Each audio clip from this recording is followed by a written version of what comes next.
Good morning प्यारे बच्चों। आपके अच्छे दिन की शुभकामनाओं के साथ आइए आज का टॉपिक पढ़ते हैं। वैद्युत विभव या इलेक्ट्रिक पोटेंशियल आज हम पढ़ने जा रहे हैं।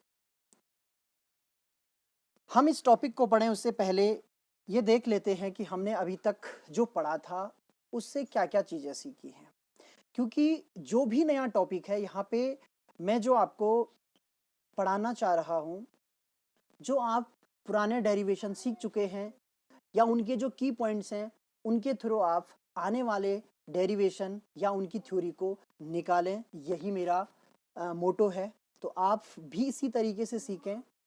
हम अभी तक ये पढ़ चुके हैं कि कोई आवेश है, देखिए बात हर बार यहीं घूम के आ रही है, वो अपने चारों तरफ एक वैद्युत क्षेत्र का निर्माण करता है। इस वैद्युत क्षेत्र में इस आवेश से इलेक्ट्रिक फील्ड लाइंस निकलती हैं। इस तरीके से ये धन है तो इससे बाहर की ओर इलेक्ट्रिक फील्ड लाइंस निकलेंगे, यानी कि वैद्युत क्षेत्र है। इस टॉपिक को पढ़ने से पहले कार्य को समझ लेते हैं। जब हम मैकेनिकल फिजिक्स की बात करते हैं तो कार्य क्या होता है। माना ये कोई वस्तु है, इस वस्तु पर हमने बल लगाया और बल लगाने से इसमें विस्थापन हुआ, तो हम इसे कार्य कहते हैं। यानी कि वस्तु पर बल लगना चाहिए और वस्तु का विस्थापन होना चाहिए। तो ऐसी स्थिति जहां भी हमें मिलेगी, यानी कि वस्तु पर बल लग रहा हो और उसके कारण उसका विस्थापन हो रहा हो या हम उसका विस्थापन कर रहे हो, तो वो कार्य होता है। अब फिर से इस आवेश के चारों ओर जो वैद्युत क्षेत्र है उस वैद्युत क्षेत्र पर आ जाते हैं। मान लीजिए कोई परीक्षण आवेश इस स्थिति में है। अब यहां पर परीक्षण आवेश है तो उस परीक्षण आवेश पर क्या हो रहा होगा, बल लग रहा होगा। ये आप पहले ही पढ़ चुके हैं। देखिए एक एक चीज आप पढ़ चुके हैं और इनका आपको यूटिलाइज करना। इस परीक्षण आवेश पर बल लग रहा है Q0E। अब मैं इस परीक्षण आवेश को इस स्थिति से इस स्थिति तक, मान लीजिए ये A स्थिति है और ये B स्थिति है, यहां से यहां तक ले जाना चाहता हूं, तो यानी विस्थापन करूंगा, बल उसमें ऑलरेडी लग रहा है, तो मुझे यहां से यहां तक ले जाने में इस बल के अगेंस्ट, यानी कि इसके विपरीत मुझे क्या करना पड़ेगा, कार्य करना पड़ेगा। तो यही कार्य हो रहा है, यही कार्य इस परीक्षण आवेश के लिए विभव के रूप में कार्य करता है। परीक्षण आवेश को इस बिंदु से इस बिंदु तक ले जाने में जो कार्य किया जा रहा है, यदि उस कार्य का हम कंपेयर कर दें उस आवेश के मान से, यानी कि कार्य और आवेश का जो अनुपात है, हम ये देखना चाहते हैं कि प्रति एकांक आवेश को ले जाने में कितना कार्य किया जाए। तो देखिए कार्य एक भौतिक राशि है, लेकिन जब हम उसके साथ ये शब्द जोड़ देते हैं प्रति एकांक आवेश कार्य का मान, तो इसका मतलब ये नई भौतिक राशि होगी और उसी भौतिक राशि को हम विभव कहते हैं, W/Q0, यानी कि विभव का मान प्रति एकांक आवेश को ले जाने में किया गया कार्य के बराबर होता है। अभी ये मैंने आपको रफली डेफिनेशन बताई है, इसकी और अच्छे तरीके से हम डेफिनेशन निकालेंगे, लेकिन सर्वप्रथम केवल आप ये समझिए कि वैद्युत क्षेत्र के अंदर किसी भी आवेश को एक बिंदु से दूसरे बिंदु तक ले जाने में कार्य होता है, और यदि उस कार्य का मान हम प्रति एकांक आवेश में निकालना चाहते हैं तो वो एक नई भौतिक राशि बनेगी, उसी भौतिक राशि को हम विभव कहते हैं। आइए बच्चों, एक टॉपिक मैं आपको पढ़ाना चाहता हूं। 12th लेवल पे बहुत कम लोग इस टॉपिक को टच करते हैं। सिचुएशन ये है, हमारे पास एक पॉजिटिव आवेश है जो कि एक फ्रेम ऑफ रेफरेंस यानी कि निर्देशांक फ्रेम में रखा गया है O पोजीशन पर। अब इससे चारों दिशाओं में यानी कि त्रिविमीय रूप में वैद्युत बल रेखाएं निकल रही होंगी, लेकिन उनमें से मैं कुछ वैद्युत बल रेखाओं को इस तरीके से दिखा रहा हूं। ये देखिए, ये कुछ वैद्युत बल रेखाएं मैंने ले ली है। वैद्युत बल रेखाएं आप जानते हैं, आवेश अगर धनात्मक है तो उससे बाहर की ओर निकलेंगे। अब मैंने इन वैद्युत बल रेखाओं पर एक बिंदु यहां लिया A बिंदु, एक बिंदु यहां लिया B बिंदु। इन बिंदुओं के बीच में किसी परीक्षण आवेश को ले जाना चाहता हूं, यानी कि मैं कार्य का मान ही ज्ञात करना चाहता हूं। कोई परीक्षण आवेश है जिसे मैं ए बिंदु से बी बिंदु तक ले जाना चाहता हूं। आप जानते हैं इस बिंदु पर वैद्युत क्षेत्र की तीव्रता अलग होगी, इस बिंदु पर वैद्युत क्षेत्र की तीव्रता अलग होगी। तो इस बिंदु पर जो बल का मान होगा वो अलग होगा, इस बिंदु पर बल का मान अलग होगा। तो यहां से यहां तक ले जाने में कितना कार्य किया जाएगा, उसके लिए हम क्या करते हैं कि जो ये पूरा रास्ता है, यानी कि जो ए बी दूरी है, जो ए बी पथ की लंबाई है, उसको हम बहुत छोटे छोटे भागों में बांट देते हैं। यानी कि ए बी दूरी है और उसको हम छोटे छोटे छोटे छोटे भागों में बांट देंगे। अब इतने छोटे भाग को मैं चित्र में नहीं दिखा सकता हूं, तो मैंने उसी छोटे भाग को इतने बड़े रूप में दिखाया। यानी कि ये वाली जो दूरी है ये dl दूरी है, और dl कैसा होता है, dl टेंड्स टू 0, यानी कि बहुत छोटा ये मान होगा। ये यहां पर मैंने ले लिया। अब ये बिंदु हमारा P है और ये बिंदु क्या है, Q है। तो P Q के बीच की जो डिस्टेंस है वो dl से है, और जो वेक्टर है वो dl वेक्टर। आगे देखते हैं, जो A है इसका यहां से लेकर दूरी यानी स्थिति सदिश जो है RA है, B का स्थिति सदिश RB है, और P का स्थिति सदिश R है। P और Q के बीच की डिस्टेंस है dl। P का स्थिति सदिश है R, और अगर आप देखें तो Q थोड़ा सा इससे ज्यादा है। कितना ज्यादा होगा, तो ये डिस्टेंस मायने रखती है, यानी कि यहाँ पर जितना ये ज्यादा होगा उसे भी हम प्लस dr लिखेंगे। R प्लस, यानी R तो ये है और ये कितना ज्यादा है तो प्लस dr होगा। वो dr का मान हम dl के टर्म में ज्ञात करने वाले हैं। इसके लिए हम क्या करते हैं, मान लीजिए भुजा थोड़ा सा ज्यादा है, तो इस P को भी हम उतना ही आगे बढ़ा देते हैं और यहां से एक लंब डाल दें, यानी कि P से लेकर N तक हमने इसे बढ़ा दिया। अब क्या स्थिति हो गई, जो ON है वो OQ के बराबर हो गया, यानी कि ये वाली जो डिस्टेंस हम कितना बढ़ाए हैं वो है dr। अब माना ये जो कोण है ये कोण है थीटा, ये जो कोण बन रहा है dr, ये जो रेखा है इस रेखा के साथ कितना कोण बना रही है, थीटा कोण बना रही है। तो यहां क्योंकि हमने कहा लंब है 90 डिग्री का कोण है, तो ये क्या हो गया, कर्ण हो गया। यहां कोण है तो ये लंब हो गया, और ये क्या हो गया, ये हो गया इसका आधार। तो हमें आधार और कर्ण में संबंध चाहिए। जब भी आधार और कर्ण में संबंध निकालना हो आप प्रयोग कीजिए cos थीटा बराबर आधार, आधार यानी dr, और बटे क्या होता है, कर्ण होता है। तो dr इज इक्वल्स टू क्या हो जाएगा, dl cos थीटा। यानी कि जो dr का मान है, ये जो dl की वजह से जो इतना मान बढ़ रहा है वो मान dl के टर्म में क्या हो गया, dl cos थीटा। इसकी हमें जरूरत पड़ेगी, इसलिए मैंने इसे पहले ही एक्सप्लेन कर दिया। अच्छे से आप समझ लीजिए, एक त्रिभुज लिया PNQ, इसमें ये वाला एंगल 90 डिग्री का है, ये थीटा है, थीटा के सामने लंब होगा, ये आधार होगा, ये कर्ण होगा, और cos थीटा बराबर होता है आधार बट्टा कर्ण। तो हमने इसका प्रयोग किया और हमारे पास एक संबंध आ गया dr बराबर dl cos थीटा। आगे स्थिति को समझते हैं। जो Q टेस्ट चार्ज है वो किसी क्षण P बिंदु पर होगा। P बिंदु पर उस पर कितना वैद्युत क्षेत्र कार्य कर रहा होगा, यानी कि P बिंदु, A बिंदु, Q बिंदु, इन सब पर वैद्युत क्षेत्र होगा, और वो वैद्युत क्षेत्र अलग अलग होगा।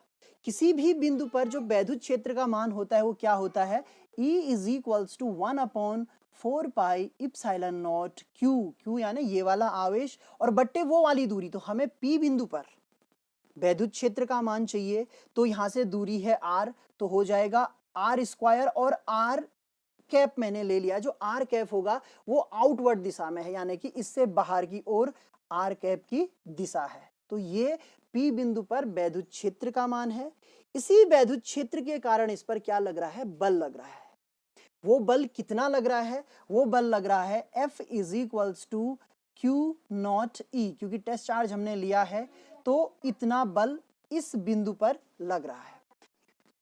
देखिए बच्चों, अगर हम यहां पर जो F is equals to Q naught E हमें प्राप्त हुआ है, वहां पर एकांक आवेश ले लेते हैं, क्योंकि हम परिभाषा में विभव की प्रयोग कर रहे थे कि एकांक आवेश को ले जाने में किया गया कार्य। तो Q naught is equals to 1 हो गया।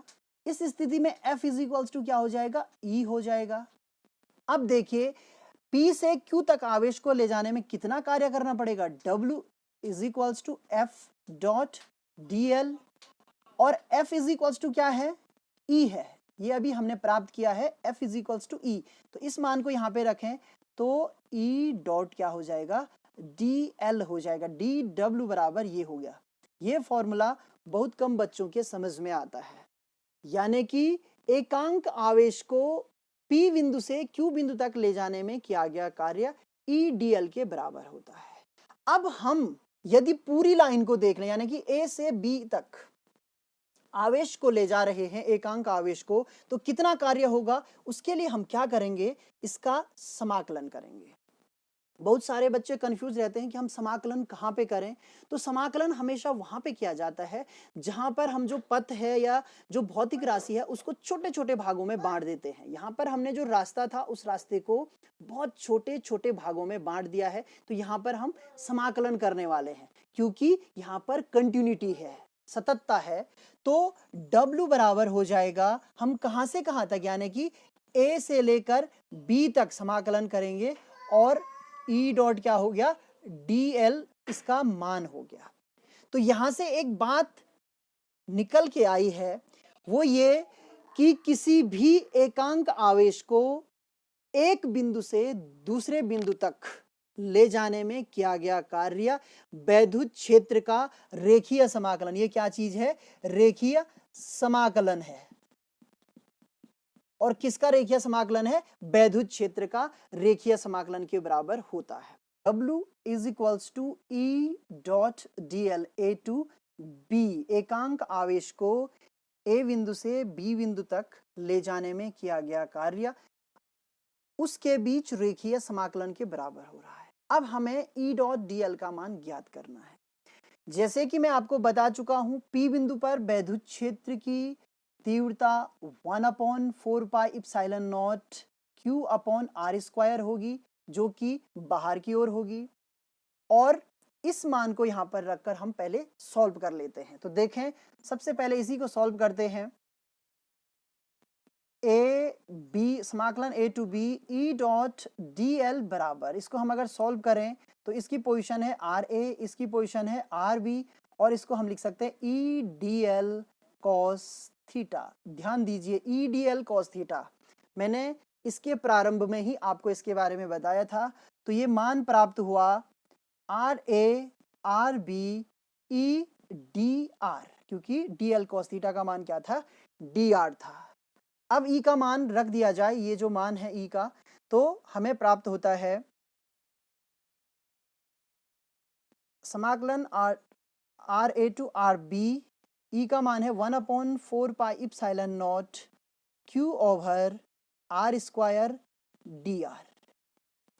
अब इसमें सबसे इंपॉर्टेंट क्या है, 1/4 पाई इप्सिलॉन नॉट और Q कांस्टेंट है। कांस्टेंट क्यों कहते हैं, क्योंकि 1/4 पाई इप्सिलॉन नॉट तो कांस्टेंट वैल्यू है। Q आवेश का मान फिक्स है, वो बदलने वाला नहीं है, तो वो भी कांस्टेंट हो गया। अब जो DR है, DR का मान यानी R का मान जो है वो अलग अलग होगा। अगर यहां पर हम A बिंदु पर देखें तो कुछ और होगा, P पर कुछ और होगा, Q पर कुछ और होगा, B पर कुछ और होगा, और इस लाइन के बीच अनंत पॉइंट हो सकते हैं, अनंत बिंदु हो सकते हैं। तो उनके बीच R का मान लगातार क्या होगा, परिवर्तित होगा। तो यानी कि केवल आपके पास DR और ये R वाला ही वैल्यू क्या है, वेरिएबल है, यही बदल रहा है। तो समाकलन केवल इसी राशि का होगा। तो हमें क्या प्राप्त होगा, हम 1/4 पाई इप्सिलॉन नॉट और Q को बाहर ले लेंगे, समाकलन RA टू RB और 1/R स्क्वायर DR। प्यारे बच्चों, चूंकि अभी सीमित संसाधनों में ये सारी व्यवस्था चल रही है, स्पेस की काफी कमी है, तो मैं बार बार इसे साफ कर दे रहा हूं। तो हमें जो मान प्राप्त हुआ वो प्राप्त हुआ A to B E dot DL, इसको हम सॉल्व कर रहे हैं, is equals to 1/4 pi epsilon naught Q बाहर ले लिया था और अंदर था RA R B 1/r² dr। इसका हम समाकलन करने वाले हैं। इसका समाकलन मैं आपको अलग से थोड़ा सा सिखा दूं, कैसे करेंगे। 1/r² dr को आप लिख सकते हैं r⁻⁻2 dr, और फिर इस पे फॉर्मूला आप लगा सकते हैं r -2 + 1 -2 + 1, ये समाकलन का फॉर्मूला होता है। तो इस प्रकार से अगर हम इसे सॉल्व करेंगे तो ये प्राप्त होगा r⁻⁻1 और अपॉन भी क्या होगा -1 को आप बीच में ले आएंगे तो ये होगा माइनस, और 1/r इसको लिखा जा सकता है। क्यों लिखा जाए, क्योंकि इसकी पावर क्या है -1 है, और -1 को यानी आप जब नीचे ले आएंगे तो वो प्लस हो जाएगा। ये घातों के नियम है, अगर घात ऊपर माइनस है तो नीचे आके प्लस हो जाती है, नीचे प्लस है तो ऊपर जाके माइनस हो जाती है। तो जो समाकलन था वो ये प्राप्त हुआ हमें। अब हम इसे सीधे यहां लिख लेते हैं, तो मान प्राप्त होगा 1/4πε0 q माइनस 1/r r/b। ये समाकलन का निश्चित समाकलन का प्रकार है। समाकलन जब हम करते हैं तो दो प्रकार के समाकलन होते हैं, एक अनिश्चित समाकलन होता है, एक निश्चित होता है। निश्चित समाकलन में ये लिमिट्स दी जाती हैं, ये लोअर लिमिट है, ये अपर लिमिट है। इनकी वैल्यू कैसे रखी जाती है, ध्यान दें। 1/4πε0 q, पहले इस मान को रखा जाता है, ध्यान से देखें 1/r/b। अब यहाँ माइनस है और यहाँ पर भी माइनस लगता है, तो मैं आपको दिखाने के लिए डबल माइनस लगा रहा हूँ। 1/r(a) और ये बंद किया मैंने और फिर बड़ा ब्रैकेट भी बंद किया, तो 1/4πε0 q माइनस 1/r(b) और ये माइनस माइनस का क्या हो गया प्लस 1/r(a), सॉरी। और फिर से आप लिख सकते हैं 1/4πε0 q/r(a) माइनस q/r(b। देखिए जो माइनस वाला था उसे मैंने पीछे लिख लिया है और जो प्लस वाला था उसे आगे लिख लिया है। तो ये वैल्यू जो हमें प्राप्त हुई वो किसकी हुई, a to b समाकलन था E.dl का।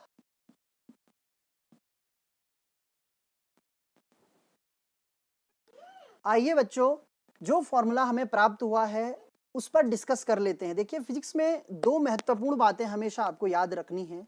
एक होता है इनपुट। इनपुट का मतलब जो ये हमने पूरा का पूरा डेरिवेशन किया, उस डेरिवेशन को करने से पहले हमारे पास क्या क्या प्रीवियस नॉलेज था, यानी कि हम पहले से क्या क्या चीजें जानते थे, हम सारी चीजें जानते थे और उन सारी चीजों को ही हमने यहाँ पे प्रयोग किया और एक फॉर्मूला बना लिया। और वो फॉर्मूला हमें ये मिला कि यदि एकांक आवेश को वैद्युत क्षेत्र के अंदर एक बिंदु से दूसरे बिंदु तक, आप ध्यान दें एक एक शब्द पर, वैद्युत क्षेत्र के अंदर एक बिंदु से दूसरे बिंदु तक ले जाया जाता है, तो वो जो लाइन इंटीग्रल है यानी कि E.dl किसका, वैद्युत क्षेत्र का, वैद्युत क्षेत्र का जो रेखीय समाकलन है वो किए गए कार्य के बराबर होता है। यही मैंने आपको सबसे पहले प्रूव करवाया है। कई बार जो है एग्जाम में ये क्वेश्चन आता है कि सिद्ध कीजिए वैद्युत क्षेत्र के अंदर एकांक आवेश को एक बिंदु से दूसरे बिंदु तक ले जाने में किया गया कार्य वैद्युत क्षेत्र के रेखीय समाकलन के बराबर होता है। तो ये आपने सिद्ध कर लिया है।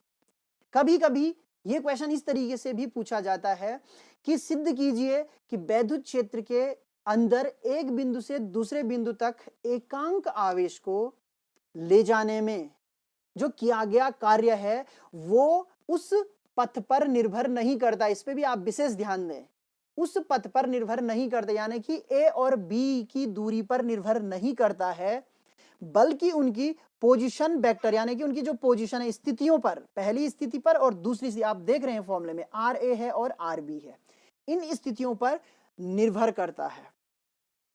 और यहां एक महत्वपूर्ण बात निकल के आती है इस रिजल्ट से कि जो यहां पर कार्य कर रहे हैं ये कार्य जिस फोर्स के लिए किया जा रहा है, यानी कि जो इलेक्ट्रोस्टैटिक फोर्स है उसके अगेंस्ट में हमने कार्य किया, तो ऐसे फोर्स को हम कंजर्वेटिव फोर्स कहते हैं, यानी कि संचयी बल कहलाते हैं, जो स्थितियों पर निर्भर करते हैं ना कि पथ पर निर्भर करते हैं। तो 1/4πε0 q/RA माइनस q/r। तो 3 या 4 प्रश्न आप इस फॉर्मूले से सॉल्व कर सकते हैं, या इस डेरिवेशन के अंतर्गत आपको 3-4 तरीके से प्रश्न पूछे जा सकते हैं।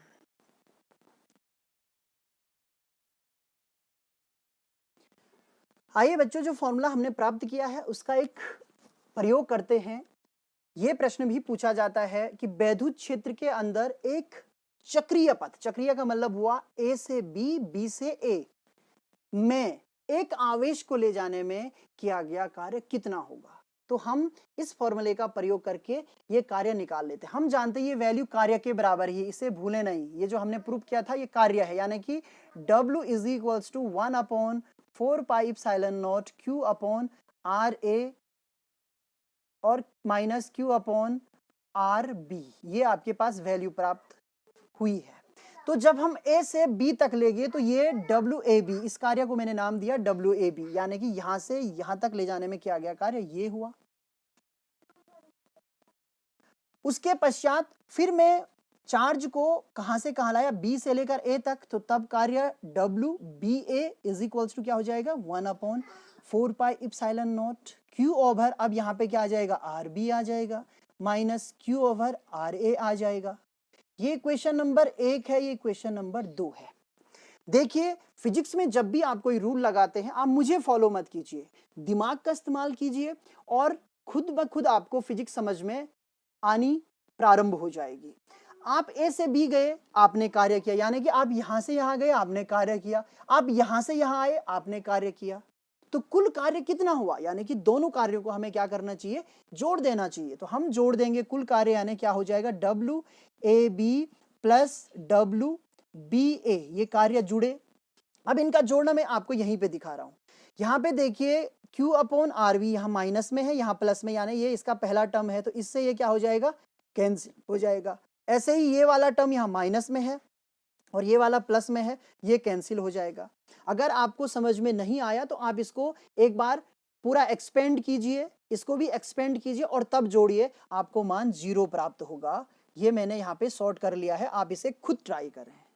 तो फाइनली हम ये समझ पाए कि वैद्युत क्षेत्र के अंदर चक्रीय क्रम में, यानी कि एक बिंदु से दूसरे और उसी दूसरे बिंदु से फिर पहले बिंदु तक किसी आवेश को लाने में किया गया कार्य का मान 0 होता है। ये बहुत इंपॉर्टेंट है, इससे रिलेटेड क्वेश्चन कई बार एग्जाम में घुमाकर पूछे जाते हैं और बच्चा उनको पूरा सॉल्व करने लग जाता है, जबकि उसका आंसर सीधे आपको क्या लिखना होता है 0 लिखना होता है।